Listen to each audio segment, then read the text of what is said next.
ये चाहती थी कि सबसे पहले, चूंकि मैं खुद एक आदिवासी बेटी और बहू हूँ और एक सरना धर्म को फॉलो भी करती हूँ, तो मैं चाहती थी कि मैं कुछ चीज़ें हैं जो आदिवासी क्या है उस पर कुछ अपनी बातों को रखूँ। क्योंकि आदिवासी ऐसा नहीं है, बहुत संघर्ष भरा उनका ज़िंदगी हमेशा शुरुआत से रहा है और अभी भी है और आगे भी रहेगा। हर लोग आजकल दावा करते हैं कि हाँ ये आदिवासी मिक्सिंग हो रही है, कहीं कुछ हो रही है, तो मैं चाहती हूँ कि अपनी बातों को इसमें ज़रूर रखूँ।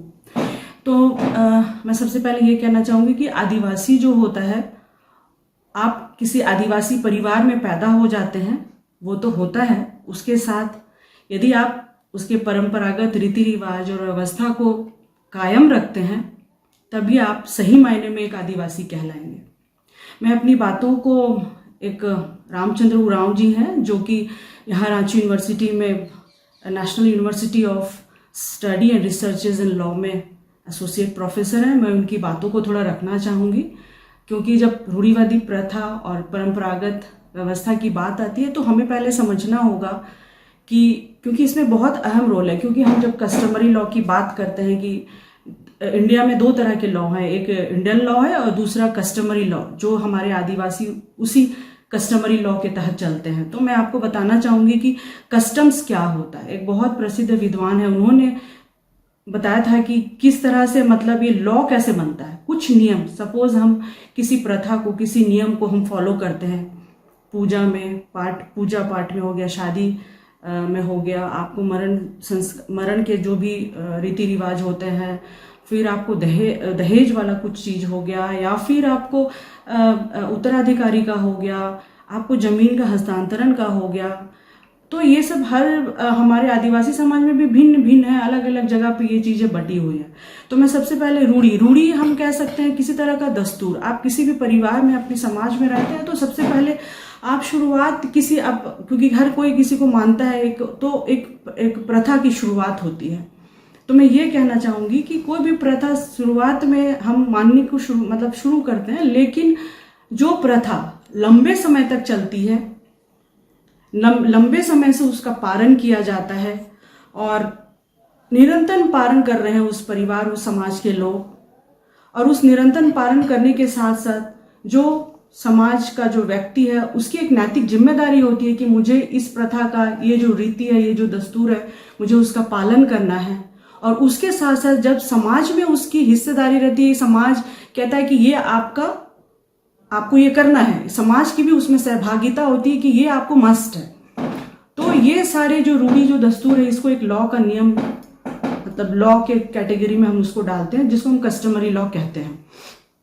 और एक बहुत अच्छा इंटरनेशनल कस्टमरी लॉ में एक सेंटेंसेस है जो ये कहा जाता है कि कस्टम या कोई जो दस्तूर होता है या जो रीति रिवाज होता है, जो आज हर लोग बोलते हैं कि हम ये करते हैं, हम उनके समान से करते हैं, हम उसके हिसाब से करते हैं।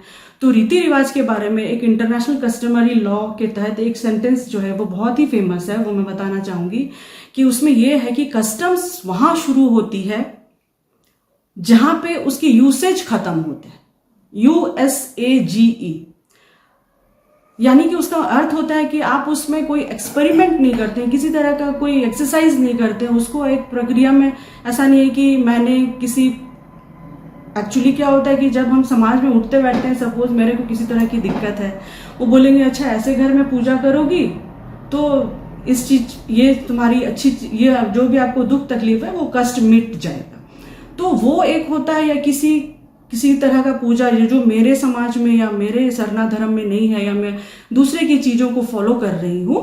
आज मैं चली गई कहीं मंदिर थोड़े दिन के लिए, एक टाइम के लिए सपोज मैं चली गई, तो वो एक एक्सपेरिमेंट में नहीं है, वो मैं श्रद्धा से गई या मैं तकलीफ में थी तो वो मैं गई।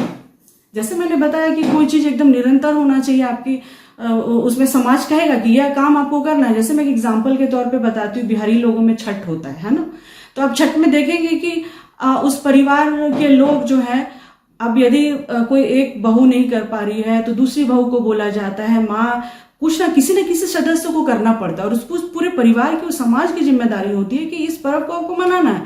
आप देख सकते हैं कि बाहर भी जो उनके लोग रहते हैं, विदेश में रहते हैं या कहीं रहते हैं, तो वो आके एक जिम्मेदारी स्वरूप उसको निभाते हैं।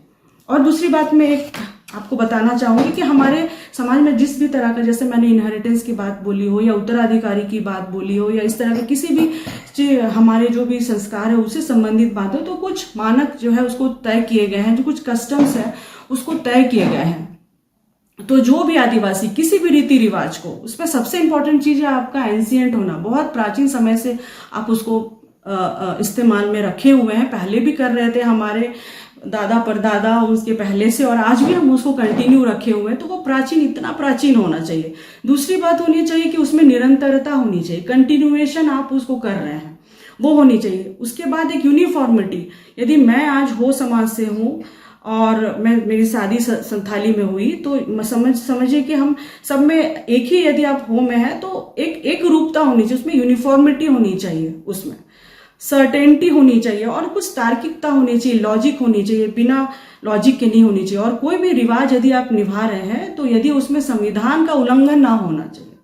संविधान जिसको हम भारत का सबसे बड़ा कानून मानते हैं, उसका उल्लंघन नहीं होना चाहिए, जो बिल्कुल कहीं भी किसी भी तरीके से अनैतिक नहीं होनी चाहिए। यदि ये सब चीजें हमारी रूढ़ी प्रथा में है, तभी हम मान के चल सकते हैं कि आप जो है ये हमारी परंपरागत व्यवस्था होती है और ये एक्चुअली में आदिवासी उसको फॉलो करते हुए आता है। इवन संविधान में भी ये अनुच्छेद 13(3) में ये लिखा हुआ है कि मतलब कस्टम्स एंड यूजेस को उन्होंने एक स्रोत माना है कि ये एक है जहां पे आप कस्टम या कोई रीति रिवाज आप फॉलो कर रहे हैं, तो उसके साथ उसका एक्सपेरिमेंट नहीं करते वो लोग। दैट बिकम्स इन हैबिट, मतलब वो उसको आवश्यक है वो करना। आज कहीं कल को कहीं, तो ये चीजें नहीं चलती है। और मैं बताना चाहूंगी कि हमारे कस्टमरी लॉ के तहत हम आदिवासियों में अलग अलग जगह के आदिवासी को यदि हम देखें एग्जाम्पल्स के तौर पे, दहेज प्रथा हो गया, शादी विवाह का हो गया, तो मोस्ट ऑफ द एरियाज में हमारे पैट्रियार्की होती है, पितृ प्रधान होता है। नॉर्थ ईस्ट में चले जाएंगे तो वहां थोड़ा सा मतलब मातृ प्रधान हो जाता है। और कुछ एक अपवाद स्वरूप अंडमान एंड निकोबार है, वहां के आदिवासियों को देखेंगे तो वहां पे मिक्स्ड कल्चर रहता है। तो चूंकि भारत के अलग अलग हिस्से में अलग अलग तरह के आदिवासी, तो सब अलग अलग ढांचे पे है, सब अलग अलग ढांचे पे हैं और सब इसी कस्टम से बंधे हुए हैं। तो आप ऐसा नहीं कह सकते कि असम में कुछ है तो यहाँ के लोग, असम के लोग को तो वो है, वहां पे उनका सिस्टम अलग है और झारखंड के लोग अलग हैं, तो ये कहना बहुत गलत होगा। और एक बात मैं कहती हूँ, जैसे हम झारखंड में हैं तो 5th और 6th शेड्यूल की बात होती है अक्सर ऐसा, तो हम 5th शेड्यूल के एरिया में आते हैं तो आप देखेंगे कि 5th शेड्यूल का जो आदिवासी और 6th शेड्यूल के आदिवासी से बिल्कुल भिन्न है। कैसे? एक एग्जाम्पल मैं देती हूँ कि मेघालय में जो है सबसे यंगेस्ट जो बेटी होती है उसको इनहेरिटेंस का जो है वो जिम्मा दिया जाता है। तो ये सब चीजें हैं जिसकी वजह से मैं यही कहूंगी कि जो आदिवासी है सिर्फ पैदा ना हो करके उसको, यदि वो रीति रिवाज परंपरा अपने समाज के हिसाब से, अपने क्षेत्र के हिसाब से जो बंधा हुआ है, वही एक्चुअली में असली आदिवासी है। और आप देख सकते हैं कि एक बहुत अच्छी पहचान हमारे साथ ये है कि आप शुरू से देखे होंगे, इसका एक बहुत मेन तत्व एक ये है, एंटिक्विटी हम कह सकते हैं कि बहुत पूरा, मतलब आप यदि प्राचीनतम उसकी बातें यदि हम करेंगे, आप सोचेंगे कि आदिवासी कब से है, तो आप उसके एक डेफिनेटली एक एग्जैक्ट एज या एग्जैक्ट एक समय आप नहीं बता सकते हैं। आप उसको आप मतलब क्योंकि हम सबसे एक इम्पॉर्टेंट चीज ये भी है कि हमारी हम जो भी जो प्रथा को फॉलो करते हैं, जो भी हम अपने कस्टम्स को फॉलो करते हैं, रीति रिवाज को फॉलो करते हैं, कहीं भी कोडिफाइड नहीं है, कहीं लिखा हुआ नहीं है। हमारे कोई ऐसे नहीं है कि कोई धर्म गुरु है जिन्होंने लिखा है और जिन्होंने बोला है कि ये आपके इसमें ऐसा होता है। लेकिन फिर भी एक सबसे ज्यादा इंपॉर्टेंट चीज है कि हमारे ओरल ट्रेडिशंस, ओरल जो माउथ प्रचार हुआ, हम श्रुति और स्मृति में हम चलते हैं, श्रुति और स्मृति में। तो हमारा लिखा हुआ नहीं था, तो ऐसा तो नहीं है कि आदिवासी का शासन व्यवस्था या वहां के गांव के जो लोग हैं जो जीवन यापन कर रहे हैं, कल को किसी की शादी या तलाक हो रहा है या कल को किसी भी तरह की चीजें हो रही है, तो वहां के लोग रह नहीं पा रहे, वहां के लोगों का शासन नहीं चल रहा। यही जो मैंने बोला कि ओरल ट्रेडिशन से ही उनका सब रीति रिवाज और ये सब चीज चला, और बस इसी परंपरा को जो आज तक कायम रखे हैं वही एक असली आदिवासी है।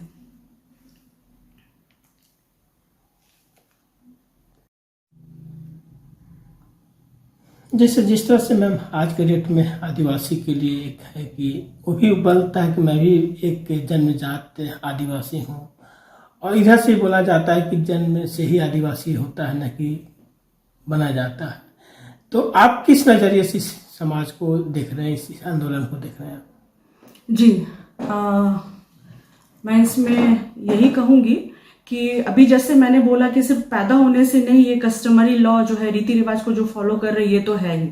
तो अभी जो आंदोलन छिड़ा हुआ है, मैं इसमें यही बात मैं आपको बताना चाहूंगी कि आप देख रहे हैं कि 1872 से लेके आज 2024 तक बहुत लोगों ने अलग अलग रिपोर्ट्स और अलग अलग सब चीजों को दिया है ना, अलग अलग रिपोर्ट्स दिया। तो उसके हिसाब से यदि हम देखें तो कुर्मी जो है कभी भी आदिवासी थे नहीं और ना ही कभी होंगे, जो रिपोर्ट्स है। तो बहुत सारे अभी जो एक हफ्ते से 10 दिन से जो भी इस मुद्दे पे इतनी सारी बातें, बहुत ज्यादा फैक्ट्स के बारे में नहीं बोलना चाहूंगी। मैं एक बात को बोलना चाहूंगी कि अभी चूंकि उनका जो स्टैंड है वो 1913 के बारे में उनका स्टैंड है, जो शिमला गैजेट का स्टैंड था, कि उसमें उन लोगों को एक अबॉरिजिनल ट्राइब और कास्ट में रखा गया था। तो उसको भी जो है कोर्ट ने बहुत अच्छे उसको क्लैरिफाई किया था कि मतलब ये जो है that was a clerical mistake, वो क्लरिकल मिस्टेक था। उसके बाद जब 1931 की जो जनगणना हुई थी, उसमें भी अखिल भारतीय जो क्षत्रिय महासभा जो थी, उनको जब ये जो इसमें भी सुनती हूँ कि वो जो है अपने लिए मतलब आदिवासी की श्रेणी से वो खुद हटना चाहते थे। तो मैं यही नहीं समझ पाती हूँ कि अभी आपने देखा होगा कि ठीक है, रेल ठेका आंदोलन से पहले एक ऐसा उनके पास एक प्रश्न पत्र आया था, जिस दिन सुबह का वक्त था, उन लोगों ने लिखा था, ये सवाल क्या था कि क्या खोया। और वो एक कहते हैं कि 1950 का जो 6 सितंबर 1950 को उनको इनकी सूची से निकाला गया, जो कि बिल्कुल साजिश है। मैं यही कहना चाहती हूँ कि 1950 में मैंने एक बार अपने फेसबुक में भी साइट में शेयर किया था कि 1947 में जब देश आजाद हुआ, तो 1948 से तो हमारी देश की शासन व्यवस्था और नियंत्रण और हर चीज का कंट्रोल तो हुआ नहीं। हम सभी जानते हैं कि भारत में विभिन्न जाति संप्रदाय और हर जाति धर्म के लोग हैं। तो हर लोगों को इतने जाति, यही हमारी विविधता ही हमारी जो है पहचान है हमारी भारत की। तो आप देख सकते हैं कि वो जो कंस्टिट्यूएंट असेंबली थी उसमें 299 सदस्य थे, ड्राफ्टिंग कमेटी में 7 सदस्य थे। और ऐसा तो नहीं हुआ होगा कि ऐसा तो नहीं कि कुर्मी से ही उनको सिर्फ दुश्मनी थी कि इनके लिए वो कैसे, मतलब मैं एक तर्क के रूप में उसको देखना चाहती हूँ कि ऐसा कैसे हो सकता है कि उनकी जो जीवन शैली रही होगी, उनका जो संस्कार रहा होगा, उनका जो रीति रिवाज परंपरा रहा होगा, उनके साथ ऐसे कैसे कर सकते हैं। पूरी स्टडी करने के बाद ही उनको कहीं ना कहीं देख समझ करके ही उनको निकाला होगा। उसी पॉइंट पे मैं एक बात कहना चाहूंगी, क्योंकि उन लोगों को आदिवासी जनजाति जो एसटी है उसके लिए मैं यहाँ पे एक बात कहना चाहूंगी कि आदिवासी जो होता है ना, कि बनना नहीं पड़ता। कुछ क्राइटेरियाज हैं जो तय किए गए हैं कि ये जो क्राइटेरियाज फॉलो करते हैं ये शेड्यूल ट्राइब में आते हैं। मैं ये बात कहना चाहूंगी कि आदिवासी जो है ना, डॉक्टर भीमराव अंबेडकर साहब, उन लोगों को भी देख के लगा था कि ये कैसे आदिम जनजाति के लोग हैं, इनकी पहचान ही बिल्कुल अलग है, अलग थलग पड़े, उन्हें कोई मतलब नहीं है समाज से, मतलब अपने आप में वो जी रहे हैं जीवन यापन, और बहुत पिछड़ापन है, आगे उठ के नहीं आ पा रहे हैं। तो मुझे लगता है कि बल्कि है कि वो वैसे एक ऐसा पॉपुलेशन, एक ऐसी जनसंख्या जो कि बिल्कुल पिछड़ा है, एकदम आदिम जनजाति है, उनके कैरेक्टर को देख करके, उनके रहन सहन को देख करके उन्होंने ये क्राइटेरिया बनाया। उनको भी सोचना पड़ा कि ये क्या है, तो वो है जनजाति, जिसके लिए उनको लगा कि इनका रहन सहन, इनका स्वभाव कैसा है, कि इनको कैसे अपलिफ्ट किया जाएगा। इतने पिछड़े हैं, एकदम मार्जिनलाइज्ड है, हम कह सकते हैं कि एकदम यदि वो एक विकास के लाइन में खड़े रहे तो वो एकदम पीछे हैं, उनको कैसे लाया जाए और तब जाकर के कैसे उनके लिए योजनाएं बनाई जाए। तब जाकर के 1953 में जो है टीआरआई का गठन होता है, जिसमें कि आज हम देख सकते हैं कि भारत के 28 राज्य में ये है टीआरआई का गठन है। और सो दैट कि उस टाइम जो उन्होंने स्टडी किया वो 1950 के उसमें तो ईस्वी में, तो कुछ चीजें यदि उन लोगों ने स्टडी नहीं किया, मतलब कुछ ऐसी चीजें हैं कि और वो लोग जानना चाहते थे कि इनका क्या है, कैसे इनका विकास होगा, तब ऐसी चीजों का गठन हुआ। तो मैं यही बात कहना चाहूंगी आंदोलनकारी लोगों से कि आप एक तरफ कहते हैं कि संविधान जिसने आपको साजिश के तहत हटाया, और उसी संविधान जो इस देश का बहुत बड़ा मतलब सबसे बड़ा कानून है, उसके ऊपर कोई नहीं है, सर्वोपरि है। आखिर उसी के हक और अधिकार से जो है आपने उतना बड़ा रेल ठेका आंदोलन किया। हम आदिवासियों को उसके लिए उसका विरोध नहीं है। हर आदमी को अपनी बात रखने का हक है, अपनी पहचान रखने का हक है। यदि कुछ छीन लिया तो अपनी बातों को रखने का हक है। हमारी नाराजगी नहीं कह सकते, हमारा आवाज उठाने का ये है कि आदिवासी, क्योंकि हम लोग खुद हैं, हम लोग समझते हैं कि कैसे वो दिनों को झेलते हैं। एक फर्स्ट जनरेशन है जो आज मैं खुद कह सकती हूँ कि आरक्षण के वजह से ही मैं आज एक डॉक्टर बनी, बट मेरे घर में हर लोग तो नहीं बन गए या हर लोग तो कुछ नहीं कर पाए। तो यदि ऐसी चीजों को आपको प्रोविजंस नहीं रहते तो आप उठ के नहीं आते। तो आज भी यदि आप तुलना करेंगे, तुलनात्मक स्टडी करेंगे, 1 to 1 यदि आप करा लोगे किसी भी एरिया में, तो आप देख लोगे कि आप कहीं से ना संकोची नजर आते हो, ना कहीं से आप आदिम नजर आते हो, ना कहीं से आपकी परंपरा बिल्कुल डिफरेंट है, और कहीं से आपका पिछड़ापन।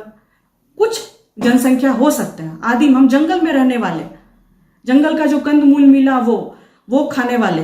धीरे धीरे विकास के क्रम में हो सकता है उन्होंने कुछ जंगल काट करके खेत बना करके खेती करना शुरू किया। तो ये स्थिति आज भी इतने गरीब है गांव में कि यदि आप उस खेत, यदि 2-4 खेत भी होंगे ना, उनके पास जितनी धान भी होगी, यदि वो उसको छींट देंगे ना तो उनका धान ही खत्म हो जाएगा।